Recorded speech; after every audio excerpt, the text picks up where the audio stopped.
La palabra que hoy tenemos, que Dios nos ha puesto en el corazón, ¿sí? Es una palabra que a lo largo de estos días, tú sabes que quienes ya me conocen, que me gusta mucho hacerme unas preguntas a mí mismo y respondérmelas yo solo. Yo me preguntaba, y de alguna manera le preguntaba a Dios, pero bueno, no le preguntaba así como esperando recibir una respuesta, sino que yo mismo me contestaba esa pregunta. Y me preguntaba acerca de que en estos días, estas semanas que hemos estado viviendo ya de pandemia, estos meses, porque ya podemos contar meses, y pensando en lo que han dicho nuestros políticos y la gente de autoridad, donde dan ciertos números y otros dicen que no son reales y otros dicen que sí son reales y dan una perspectiva, y por ahí alguien sale en alguna conferencia diciendo que su pronóstico es que esto va a acabar para tal fecha. Miren, la realidad es que todo el mundo podrá decir miles de cosas con base estadística, con base científica, o simplemente con la emoción de las vísceras y de las entrañas. Y eso trae mucha incertidumbre, mucha no seguridad a la ciudadanía. Y creo que ahorita estamos viviendo en una etapa en la cual hay mucha inseguridad, mucha intranquilidad en toda la gente. Si tú las miras en la calle o platicas con alguien más, siempre hay comentarios de cierto temor, sobre todo porque ahorita la cuestión económica en las empresas se está volviendo más crítica, los negocios se están volviendo mucho más críticos. Aquellos que tuvieron que cerrar desde el principio de esta pandemia, ahorita ya no están aguantando el seguir cerrados, y es urgente reactivarse la economía. Y entonces, cuando estoy pensando en eso, viendo estas dificultades, viendo los reportes económicos del país o los comentarios de los diferentes gobernadores en los estados acerca de cómo se está comportando la economía, o escucho a personas que dicen: yo perdí mi trabajo, o mi mamá perdió su trabajo, o mi papá perdió su trabajo, o en casa nos quedamos sin trabajo, o nos redujeron el salario al mínimo y no nos alcanza, no sé, comentarios de ese tipo. Vino entonces esa palabra que es imposible. Y al pensar en la palabra imposible, me di cuenta que imposible es poca cosa para el Señor. O sea, realmente en el vocablo de Dios la palabra imposible no existe. La palabra imposible existe en el vocablo natural, en el tuyo y en el mío, en el cotidiano, en el que vivimos todos los días. Pero en el vocabulario de Dios, la palabra imposible simplemente no existe. En el libro de Lucas, capítulo 18, verso 27, dice, hablando Jesús, dice: Él contestó: lo que es imposible para los seres humanos es posible para Dios. Entonces, en este tiempo de pandemia, de crisis, de enfermedad, de escasez, de economía devastada, realmente es un tiempo en el cual lo imposible para nosotros, para Dios se vuelve posible. Y es una parte donde a mí me gusta mucho meditar y escarbarle un poquito en la escritura acerca de esto. Y déjame decirte que para que exista lo imposible es necesario que primeramente exista lo posible. O sea, para que exista lo imposible, primeramente tiene que haber cosas posibles. Y lo posible simplemente es lo que puede ser, suceder o existir. Eso es lo posible. Lo que puede ser, lo que puede suceder o lo que puede existir. Eso es posible. No es lo imposible, sino eso es lo posible, lo real. De modo que nuestra visión y percepción de las cosas cambia cuando la vemos a la luz de la gracia de Dios. Si nosotros comenzamos a ver esta pandemia, esta crisis, y la estamos viendo con circunstancias que dicen: no es que me está pasando esto malo, y esto otro malo, y esto otro malo, y esto aquello malo, y todo lo vemos malo, entonces nuestra visión se va a cambiar de cosas positivas a cosas negativas, de cosas posibles a cosas imposibles. Hoy platicaba en la mañana con una persona y nos contaba de una circunstancia, y yo le decía: no, cambia tu perspectiva, mira lo diferente, mira la oportunidad que Dios te está dando para expresar cosas diferentes y para que tu vida sea cambiada. Y esto también me llevó a buscar en la Escritura y encontré una historia que tal vez algunas veces la había leído, o muchas veces la había leído, pero hoy me llamó mucho la atención porque habla de una mujer que tiene una característica, es la mujer sin nombre. Sí, así como lo oyes, la mujer sin nombre. Me llama mucho la atención porque generalmente cuando la Escritura nos narra historias, nos da siempre muchos detalles y nos da nombres, nos da lugares, nos da antecedentes. Pero en esta ocasión, esta mujer que es muy importante, no tiene nombre, no se cita su nombre y de alguna manera dije, wow, o sea, ¿cuánto se parece a muchas mujeres que hoy en día, muchas madres que hoy en día tal vez sus nombres no son reconocidos, pero son mujeres que han dado todo por sus familias, todo por su casa, todo por su vida? En estos días también escuchaba noticias de médicos, de doctoras o de enfermeras, de profesionales de la salud que decían que ya llevaban muchas semanas sin ver a sus hijos porque son madres solteras, tienen que trabajan para el sector salud, en hospitales, en clínicas y están en el frente de batalla contra el COVID-19. Y he escuchado algunos reportajes, algunos testimonios de varias de ellas donde dicen que no pueden regresar a su casa porque han sido tan expuestas que tienen miedo de contagiar en su hogar, propagar esta enfermedad, esta crisis. Y cuando les escuchaba, muchas de ellas llorando, algunas de ellas con sentimientos encontrados, pero veía yo cómo son mujeres que están esforzándose, dando lo mejor por su sociedad, por gente que a lo mejor ni siquiera conocen, gente que no son ni de su familia, pero están sembrando sus vidas con tal de que esas personas puedan restablecerse y salir adelante. Y esas mujeres tal vez no tienen nombre, igual que esta mujer que encontré aquí en la Biblia. Y esta está citada en el libro de los Jueces, en el capítulo 13.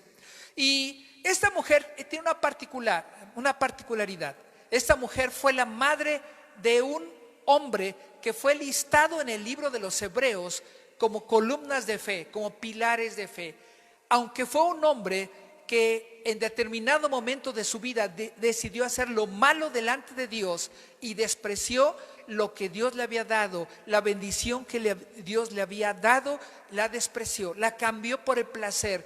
Mas sin embargo, al final de cuentas, rectificó y pudo cumplir su propósito.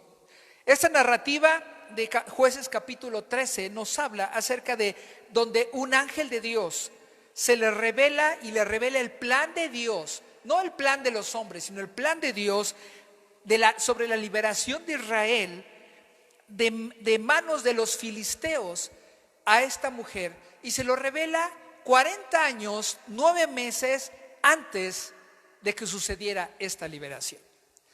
Y me refiero a la madre de Sansón. La mujer, madre de Sansón, no está citado su nombre en la Escritura, simplemente nos dice el nombre de su esposo, que era Manoa.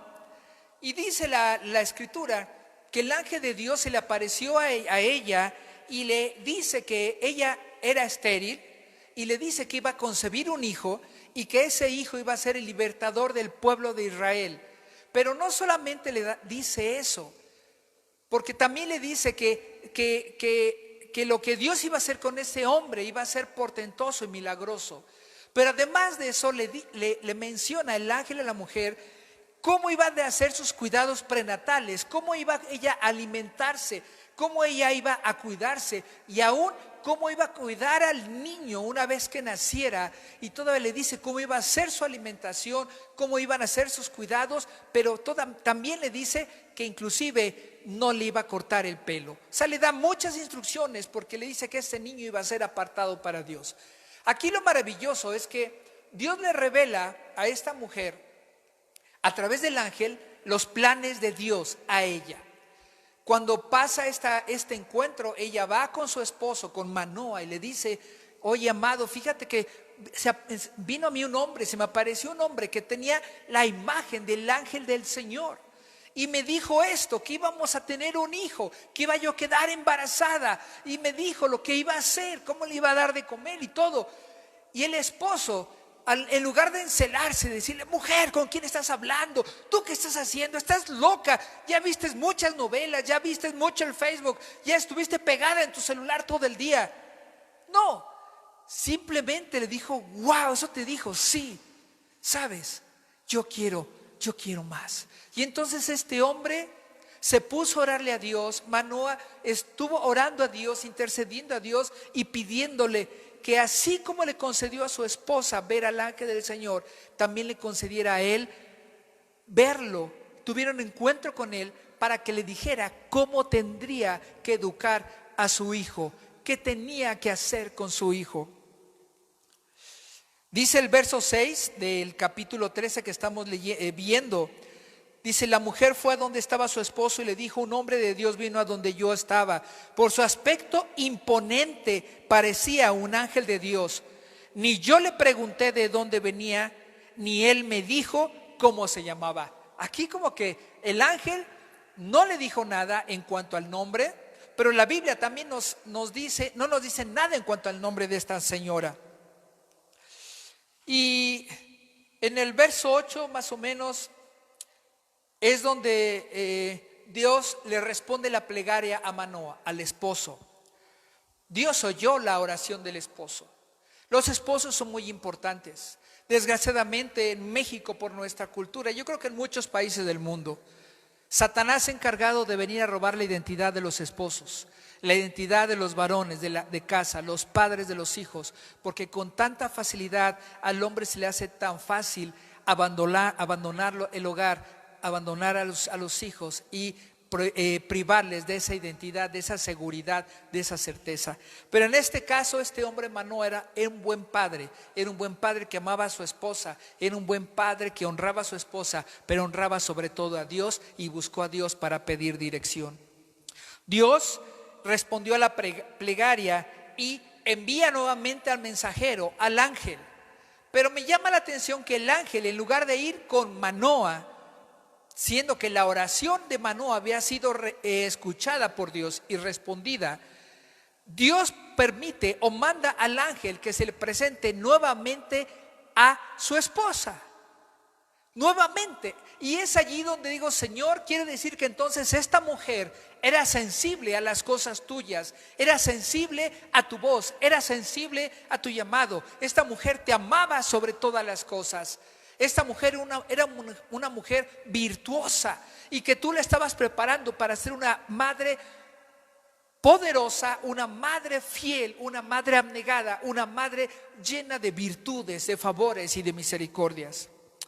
Cuando el ángel del Señor se le vuelve a aparecer a esta mujer va corriendo a buscar a su esposo y le dice: el ángel del Señor se me ha vuelto a aparecer, ven. Y van los dos al encuentro con el ángel.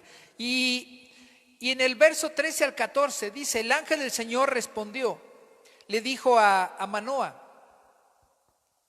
le repitió lo que ya le había dicho a su mujer antes.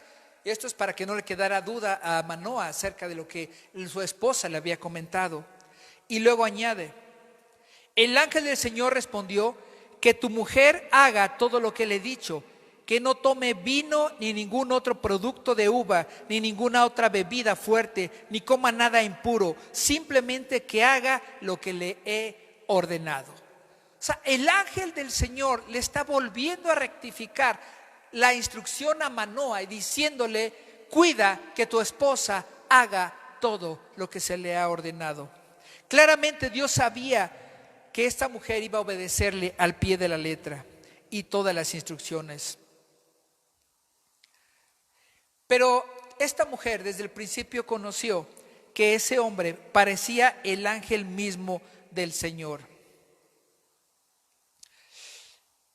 Pasa la historia, narra la historia que Manoa le ofreció, le dijo al ángel: no te vayas, te vamos a matar un cabrito, vamos a hacerte de comer. Si estuviera en México diría: te vamos a hacer una rica birria de cabrito, de chivito, vamos a preparártela, una rica barbacoa.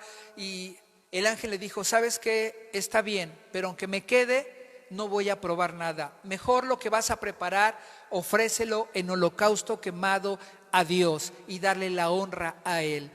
Y aquí me encuentro como es muy importante que a pesar de las circunstancias debemos de alabar a Dios en todo tiempo. Esta mujer, la esposa de Manoa, era una mujer estéril, una mujer que no había podido concebir. Y la esterilidad no solamente es en el terreno de la procreación, sino aún en el terreno de nuestro trabajo, de nuestro negocio, de nuestra familia, de nuestra sociedad, de nuestra cultura, de nuestra iglesia, en nuestro entorno. Cuando no hay multiplicación, cuando no hay una generación de vida, una generación de riqueza, una generación de abundancia, hay esterilidad. Y Dios no quiere que vivas en un terreno estéril, sino que en tu vida haya siempre multiplicación, provisión de todo. Manoa, al final de cuentas, ofrece el sacrificio. Y dice la escritura que cuando ofrece el sacrificio, el ángel se quedó ahí hasta ese punto. Y cuando dice que el fuego con el que había ofrecido el sacrificio y se estaba consumiendo lo ofrecido, y dice que las llamas se extendieron de tal manera que cuando suben, se elevan las llamas hacia el cielo, el ángel asciende en medio de las llamas al cielo y es quitado de su vista. Manoa se espanta, ella, la esposa, y él se inclinan su rostro a tierra, adoran a Dios, y vemos que siempre debe de haber una oración al Señor, así como lo tuvimos en la mañana hace ratito, una adoración preciosa a Dios. Ellos también adoraron, se inclinaron a tierra. Pero entonces ahí Manoa viene un temor, porque le dice a su esposa: vamos a morir, hemos visto a Dios. Pero fíjate bien que me llama aquí algo bien importante, porque la esposa de Manoa, esta mujer sin nombre, tiene un razonamiento tan profundo, tan preciso, tan de confianza, que hoy nos alienta a tener ese mismo razonamiento. Porque ella le dice: si el Señor nos hubiera querido matar, no habría aceptado nuestro holocausto, ni nuestra ofrenda, ni nos habría dejado ver estas cosas. Tampoco nos habría anunciado esto. Fíjate bien cómo esta mujer dice: oye, espérame, amado esposo, o sea, no pienses que porque hemos podido ver esto, vamos a morir. Si eso hubiera sido, hubiéramos estado muertos desde antes. Pero Dios se tomó su tiempo para enseñarnos, para instruirnos, para darnos esta bendición, y yo voy a quedar embarazada.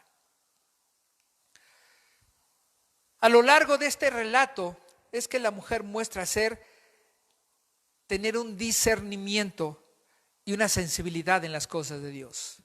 ¿Cuántas veces las mamás y a veces los hijos lo hemos dicho y yo recuerdo a mis hijos que lo decían, que mi esposa tenía ojos por todos lados, ¿verdad? Porque todo lo veía, todo lo escuchaba, ¿sí? Y aunque estaban por allá escondidos hablando algo, mi esposa les gritaba, les decía: ya los escuché, ya sé lo que están diciendo.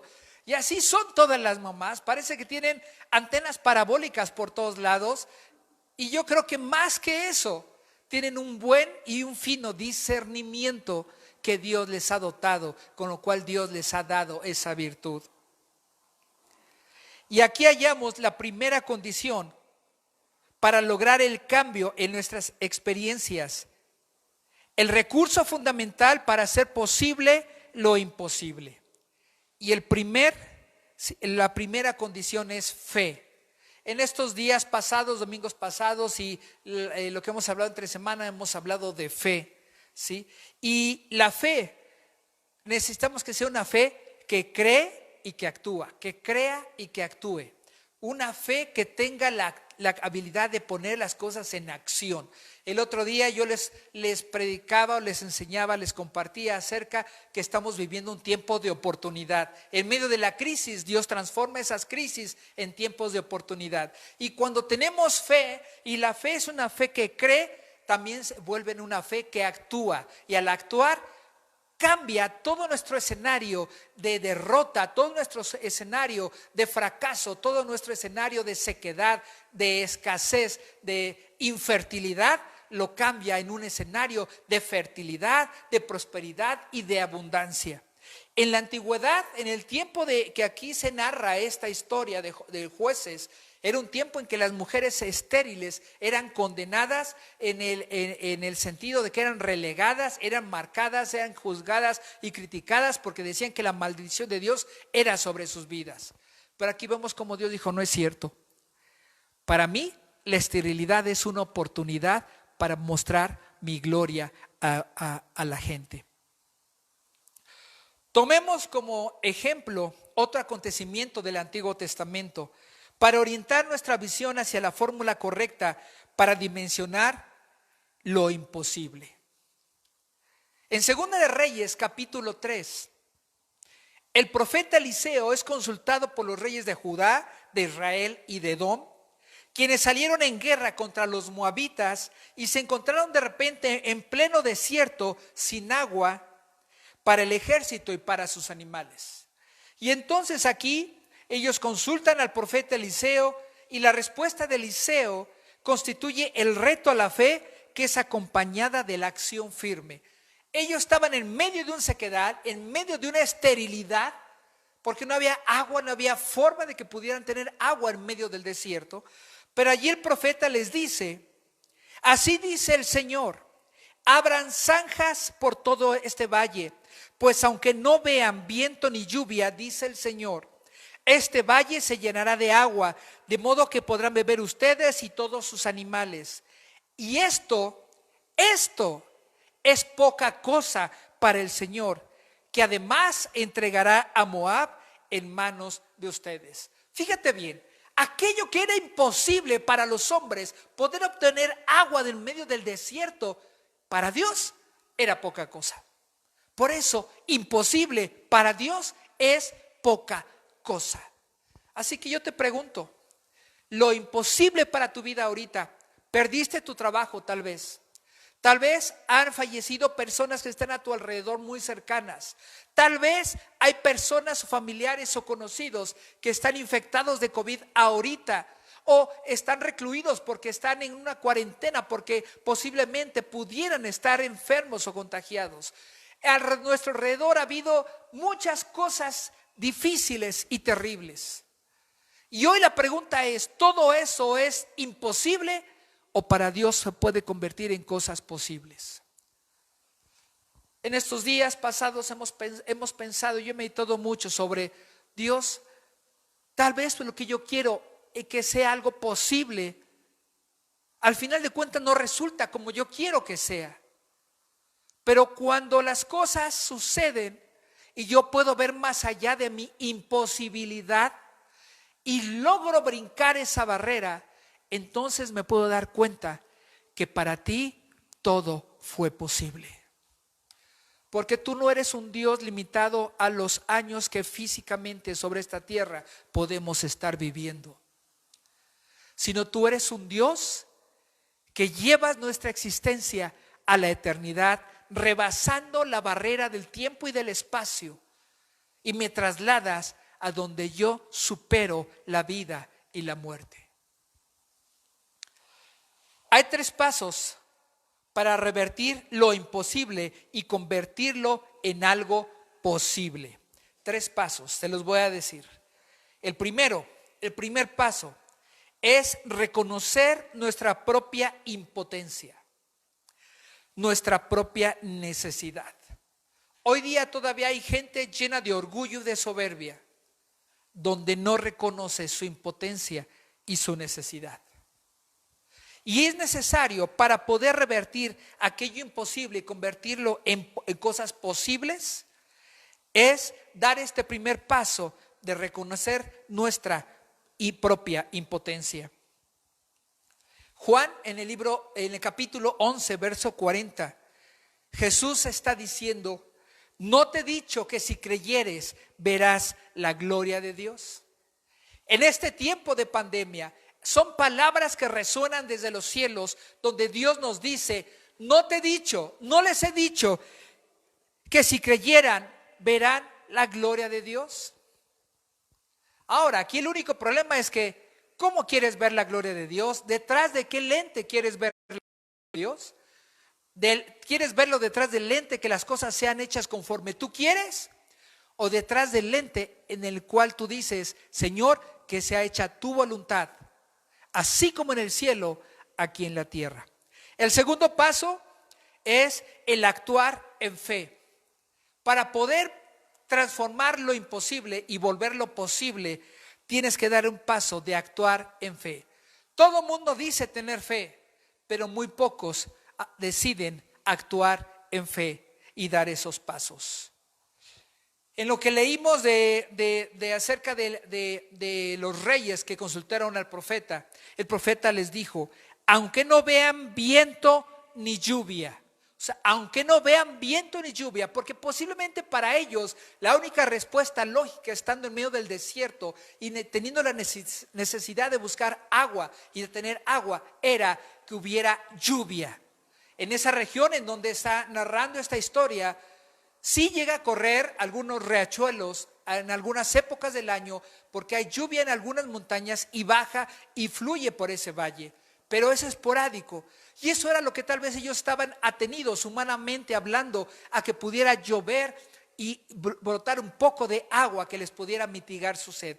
Pero el profeta les dijo: aunque ustedes no vean viento ni lluvia, abran zanjas por todo este valle, caben pozos por todo este valle. Y yo te digo, amada mamá, amada hermana, amada amiga, amada vecina, amada mujer que estás allí, necesitas cavar pozos en tu hogar, necesitas cavar pozos en medio de tus circunstancias, porque a pesar aún de las crisis, Dios llenará esos pozos, esas zanjas de agua, de afluente que traiga vida a tu entorno. El tercer punto que podemos hablar, y antes de mencionarlo, quisiera decirte que todo nos parece irracional cuando tenemos problemas, pero es la fórmula divina de responder a las crisis humanas. Esta pandemia nos parece algo irracional, algo devastador, pero esto es la fórmula divina de responder a nuestras crisis humanas. Dios no puso la pandemia, Dios no desató este coronavirus, Dios no le dio letalidad para mermar la condición humana. Dios está dando la oportunidad al ser humano, a través de esta crisis, de poder responder al deterioro de la raza humana, para poder levantarla, enmendarla y dotarla de fe. Ahora sí, el tercer paso es no temer a la adversidad. No temer a la adversidad. Hoy estamos apanicados todo el mundo, estamos friqueados todo el mundo. Si tú llegas a algún lugar, luego te bañan de gel alcohol o de desinfectante o sanitizante, y bueno, no tienen aquellas bombas viejas de lámina donde le bombeabas y te echaban fleet, porque si no nos echarían fleet a todos. Yo sé que hoy muchas de ustedes, nuevas generaciones, no saben lo que es el fleet, pero los que son de mi generación y para atrás saben perfectamente bien lo que es el fleet. Y es mejor intentar, aunque no se logre en el primer intento, que no intentar y darse por vencido. O sea, este tercer paso, que es no temer a la adversidad, es atrévete a hacer cosas. Atrévete a buscar cosas, atrévete a pedirle a Dios, atrévete a buscar a Dios, no rogándole a Dios que te dé todo lo que te hace falta, sino diciéndole: Dios, esta es mi necesidad. Quiero conocerte como un Dios suplidor, como un Dios creador, como un Dios padre, como un padre amoroso que me ame y que me dé el cobijo y la restauración a mi vida. La esposa de Manoah, Sara, la esposa de Abraham, Ana, la mujer de Elcana, Elizabeth, la esposa de Zacarías, el sacerdote. Todas ellas en el Antiguo Testamento fueron mujeres estériles, a los cuales vivían dentro del mundo de lo imposible. Vemos que la esposa de Abraham, 90 años de su vida fue estéril, era mujer anciana, mas sin embargo, pasados los 90 años, Dios le dio la oportunidad de embarazarse y concebir un hijo. Ellas vivían en el mundo de lo imposible, pero en su corazón todas ellas confiaban en Dios y Dios concedió los anhelos de su corazón, destruyendo lo imposible y llevándolas al terreno real de lo posible. Es más, Sara hasta dijo: Dios me ha hecho reír, porque ya soy una mujer chochita de 90 años. Bueno, a lo mejor esas mujeres en su época, al llegar a los 90 años, no estaban como las mujeres de 90 años de nuestros días, pero tampoco estaban como una de 20. Ya eran mujeres maduras, ya eran mujeres ya forjadas, recias, desgastadas por la vida. Y Sara se ríe y dice: wow. Me imagino que se rió sonrojándose su rostro, porque diciendo: todavía a mi chochez, a mi vejez, voy a tener intimidad con mi amado. Wow. No sé qué pasaría por su cabeza, ni me quiero imaginar, pero eso le dio mucha risa. Y dijo: Dios me hace reír con esto, pero me hace reír de gozo y de felicidad. No solamente porque voy a tener una noche o varias noches de placer con mi esposo, sino porque voy a quedar embarazada. De lo que era un problema sin solución, Dios generó inmensas bendiciones. De lo que era un problema sin solución, Dios creó grandes e inmensas bendiciones. Hoy Dios puede crear de un problema que tienes sin solución, puede darte grandes bendiciones. Yo no sé lo que estás viviendo ni lo que estás pasando. Y no solamente te hablo a ti, amada mamacita o madrecita, aunque algunos lo dirán medio feo. Yo no sé qué estás viviendo tú, padre de familia, allí donde estás. Yo no sé qué estás viviendo tú, proveedor de casa, tu hijo, tu hija. No lo sé. Pero lo que sí les puedo decir es que Dios hoy quiere cambiar tu imposible a hacer algo posible. Porque Él quiere rematar diciéndote que para Él lo imposible es poca cosa. Es poca cosa. Cuando Elcana le preguntó al ángel: ¿cuál es tu nombre? Cuando Elcana le preguntó: dime cuál es tu nombre, porque cuando suceda todo esto queremos honrarte. El ángel de Dios le dijo: no te lo voy a decir porque mi nombre es sumamente maravilloso. Allí lo más probable es que haya sido una manifestación de Jesucristo directamente presentándose como el ángel del Señor.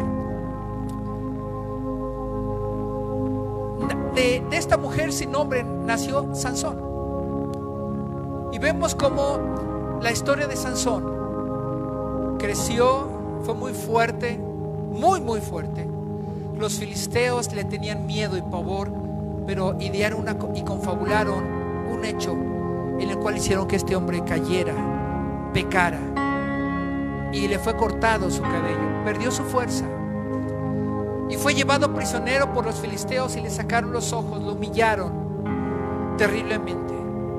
Pero cuando lo llevaron para exhibirlo como un animal de circo, en una fiesta donde estaban todos los principales de los filisteos, todos los generales, toda la élite de los filisteos, Sansón pidió perdón a Dios y vio que lo que en su interior, en su espíritu, porque ya estaba ciego, él vio que aquello que resultaba ser algo imposible, porque decía: no tengo ya fuerzas, no tengo visión, me han sacado los ojos, perdí todas mis fuerzas. Pero Dios, perdóname, transforma esta imposibilidad en una posibilidad, y que yo pueda cumplir tu propósito y yo pueda cumplir mi llamado. Dame fuerza, Señor. Y se tomó de las columnas del templo, del lugar donde estaban, puso sus manos sobre de ellos y le dijo: Dios, concédeme que lo imposible para mí se vuelva una posibilidad para ti. Y Dios oyó su ruego y le envió nuevamente fuerzas. Y dice la palabra que Sansón extendió sus manos, derribó las columnas, y todo aquel lugar se derrumbó, se destruyó, y todos los filisteos fueron muertos. La bendición de Dios, la liberación de Dios, la libertad de Dios fue cumplida. aquella profecía que le había sido dada a la mamá de Sansón, la esposa del Cana, la esposa del papá de Sansón, le fue cumplida 40 años posteriores y fue libertada. Toda adversidad es una oportunidad para probar nuestra firmeza y confiar más en Dios, viviendo lo posible y yendo más allá de ello aún.